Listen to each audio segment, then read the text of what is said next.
ধরে না আসে তাকে 1000 টাকা জরিমানা করা যাবে। নোয়াখালী সদর উপজেলার 7 নং ধর্মপুর ইউনিয়ন পরিষদের হলরুমে মাল্টি প্রজেক্টরের মাধ্যমে গ্রামের জনগোষ্ঠীকে সচেতনতা বিষয়ক এক কর্মশালা অনুষ্ঠিত হয়েছে।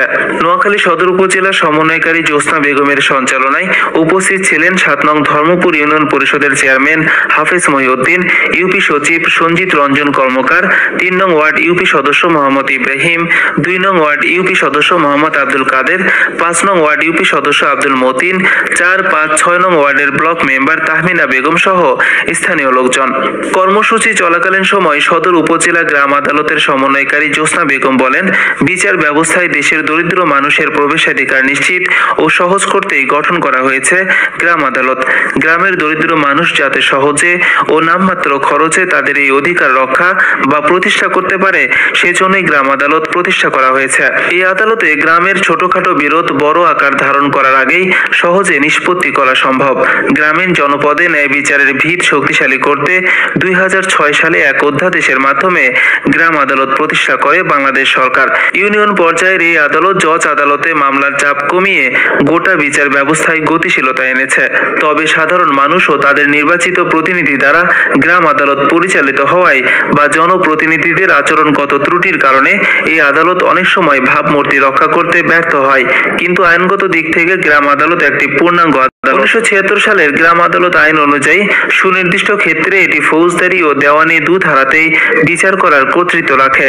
এক্ষেত্রে জরিমানা বা ক্ষতিপূরণের মূল্যমান 5000 টাকার মধ্যে সীমাবদ্ধ রাখা হয়েছিল।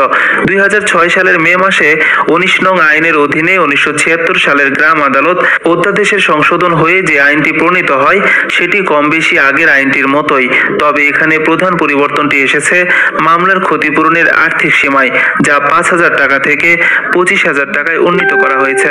1976 এবং 2006 উভয় আইনটি এর গঠন, পরিচালনা, মামলা যাচাই বাছাই, ডিক্রি জারি এবং কার্য বিবরণী নথি সংরক্ষণের কাজগুলোকে ইউনিয়ন পরিষদের কার্যক্রম হিসেবে চিহ্নিত করা হয়েছে। এই বিষয়ে 7 নং ধর্মপুর ইউনিয়নের 4, 5, 6 নং ওয়ার্ডের ব্লক মেম্বার তাহমিনা বেগম বলেন, সবাইকে জানাই আমার সালাম, আসসালামু আলাইকুম। আসলে আমরা এতক্ষণ পর্যন্ত কথা বলার আগে একটা নাটক আপা আমাদেরকে দেখাইছে আমাদের গ্রাম আদালত সম্পর্কে। গ্রাম আদালত সম্পর্কে সবাই কিন্তু আমাদের এই ইউনিয়ন পরিষদের গ্রাম আদালত গুলা ইউনিয়নের 3 নং ওয়ার্ডের ইউপি সদস্য মোহাম্মদ ইব্রাহিম বলেন, এখানে তো বিস্তারিত একটা মামলা নিয়ে সবকিছু দেখেই নিয়েছি। বলা হয়েছে নিম্ন গ্রামের দরিদ্র স্বল্প আয়ের মানুষ গ্রাম আদালতের জন্য তারা যে সুযোগ সুবিধা একটা সমাধানের জন্য 80 টাকা পাবে, এটা উচ্চ আদালতে হতে পারে না। তো আমরা যারা এখানে আছেন গ্রাম সহ আমরা মানুষকে উৎসাহ করবো এবং সঠিক বিচারটা যেন ইউনিয়ন পরিষদ আসলে পাই।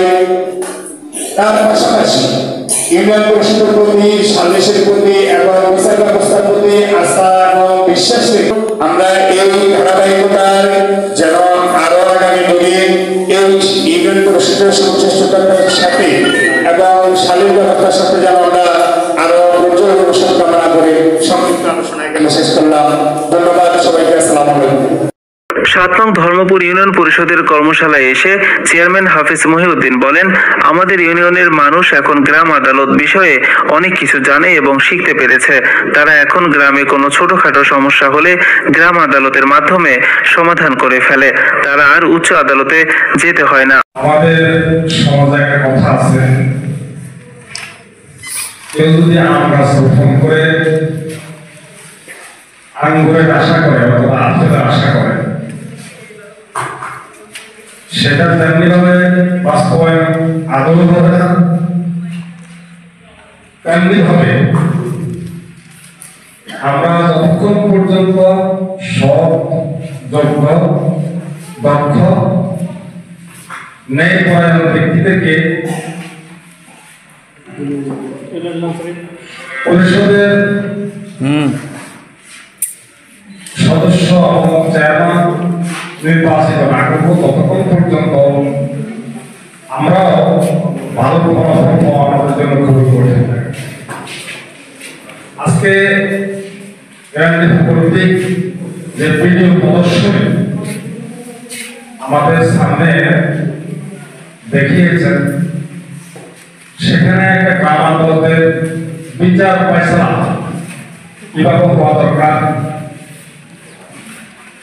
এবং সেই বিচারের নিয়ম নীতিটা কেমন হওয়া দরকার এবং এই বিচার প্রক্রিয়া চেয়ারম্যান মেম্বারদেরকে কতটুকু পাওয়ার সরকার দিয়েছেন এই বিষয়গুলো তো আমাদেরকে তিনি প্র্যাকটিক্যালি প্রদর্শনের মাধ্যমে আমাদেরকে দেখিয়েছেন। সকলকে স্বাগত জানিয়ে সমাপ্তি ঘোষণা করা হয়।